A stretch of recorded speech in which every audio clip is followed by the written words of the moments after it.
অনলাইনে নারী উদ্যোক্তাদের মধ্যে সব থেকে নির্লজ্জ বেহায়া বেয়াদব হচ্ছে এই তনি আপু। শাড়িটা এইভাবে লাইভে এসে পড়তে হবে কেন? বেয়াদব মহিলা। অনেকে আমাকে সমালোচক বলেন, আবার তাতে কিছু যায়ও না আসেও না, আমি উচিত কথা বলি সবসময়। দৌড়া ফকিন্নির ঘরে ফকিন্নি শালির যে শালি। হ্যাঁ, অনলাইনে তুমি কি অনলাইনের বাইরে? তুমি এত নিজের মোল্লা দাবি করো।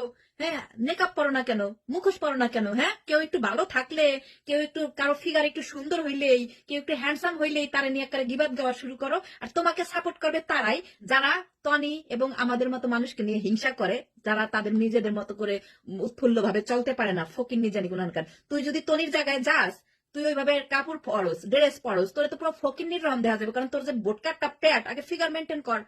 মানুষের নিয়ে সমালোচনা করে তো এত বানাইছো। তোমার তোমার ইসে তো গেলাম প্রোফাইলে, দেখলাম না তো একটা একটা ব্লগ তুমি বানাইছো নিজের নিজের যোগ্যতায়। প্রত্যেকটা ভিডিও তুমি হয়েছো মানুষের নিয়ে সমালোচনা করো খালি। প্রত্যেক কোনো বালের যোগ্যতাও তো নাই তোমার। মানুষের নিয়ে খালি গিবাদ গাও, এইটা করছে কে, ওইটা করছে কে, এ আমনে করছে কে, ওই আমনে করছে কে। তনির বাপায়ের যোগ্যতা আছে তোমার? মাগি চোত মারানি শালি জি শালি। পরের নিয়ে সমালোচনা সারা তোমার পাতিলে, তোমার হাড়িতে তো চাল উঠবে না, চাল, বুঝাও? হ্যাঁ, তনি আপু সবচাইতে খারাপ। হ্যাঁ, আমরা সবচাইতে খারাপ।